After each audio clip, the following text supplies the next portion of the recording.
भगवान बुद्ध का ऐसा ही मोटिवेशन वाणी सुनने के लिए हमारे चैनल को सब्सक्राइब करें और वीडियो को लाइक करें। भगवान बुद्ध आपकी सारी मनोकामनाएं पूरी करेंगे।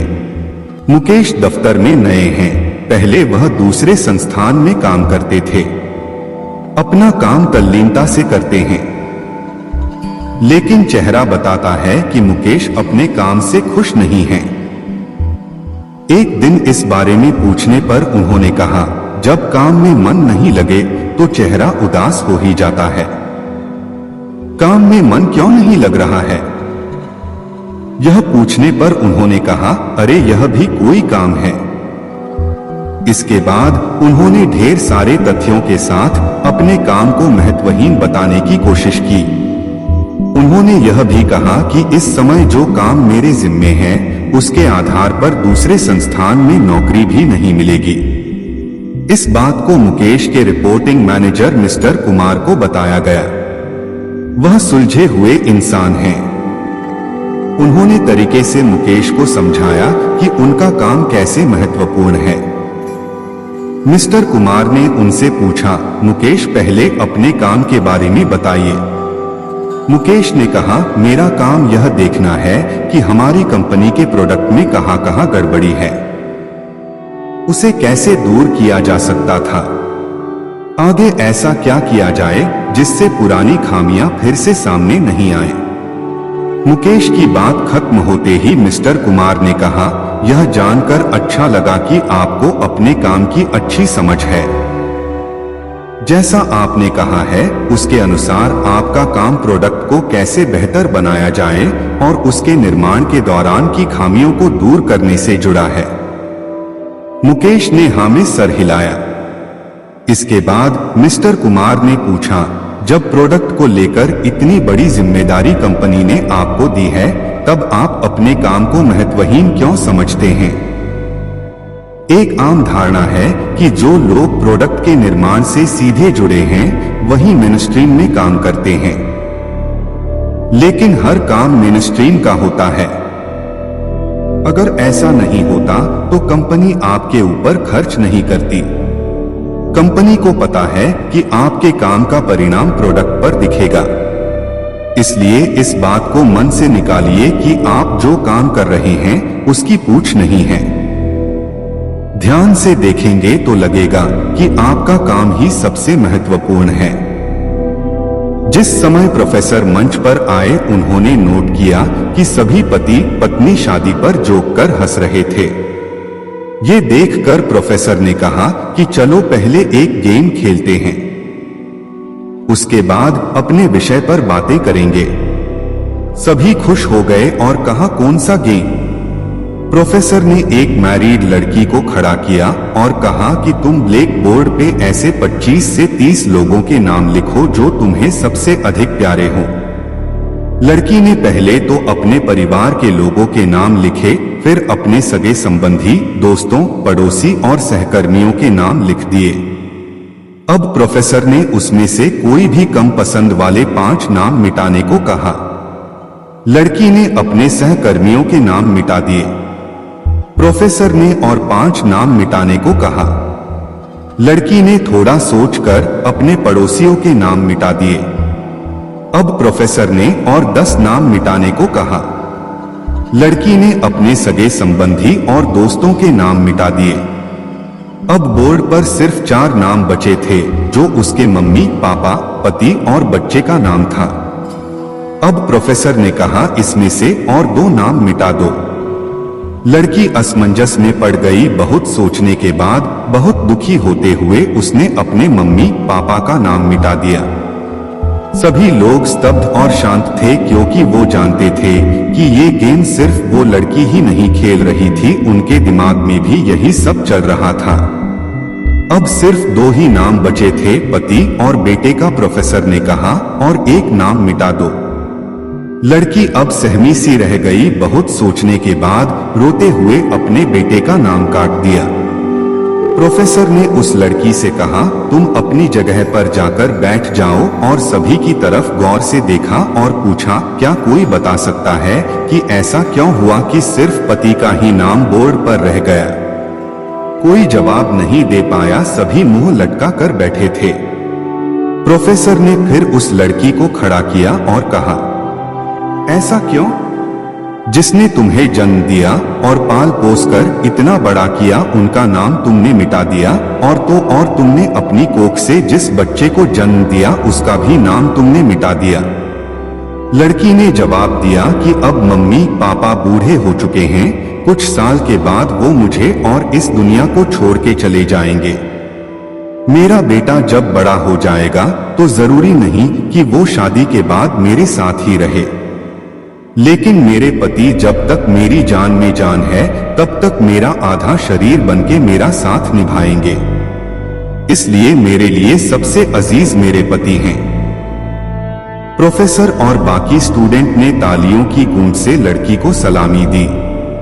प्रोफेसर ने कहा, तुमने बिल्कुल सही कहा कि तुम और सभी के बिना रह सकती हो, पर अपने आधे अंग अर्थात अपने पति के बिना नहीं रह सकती है।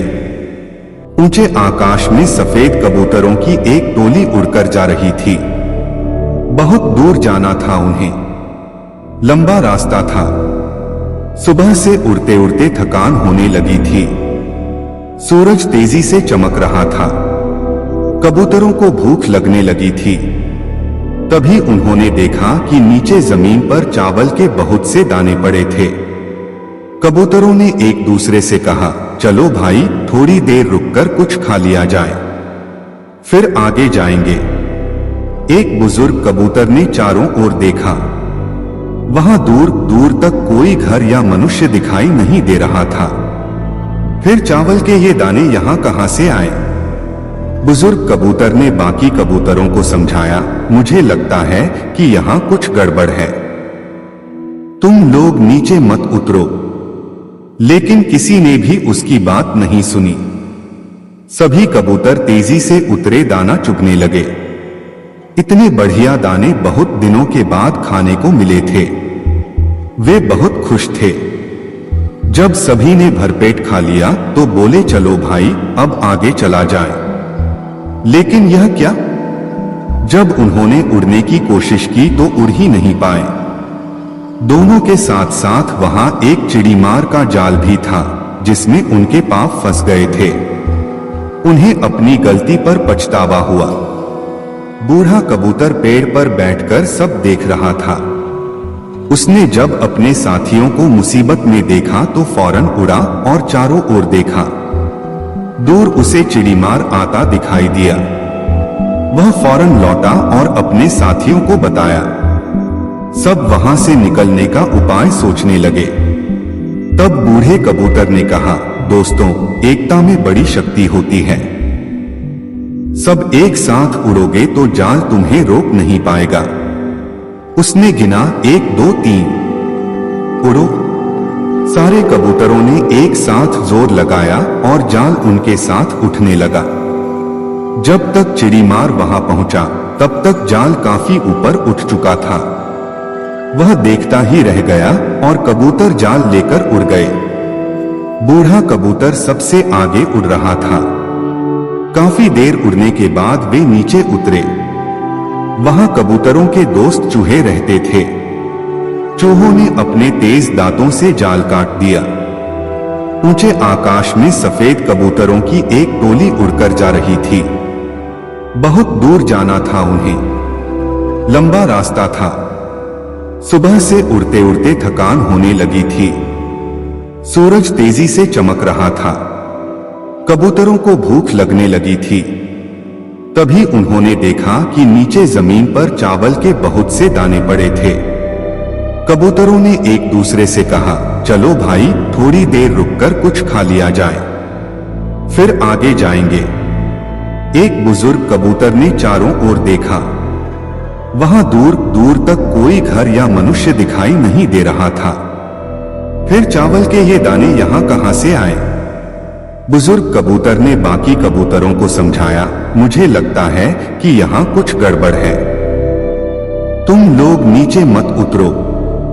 लेकिन किसी ने भी उसकी बात नहीं सुनी।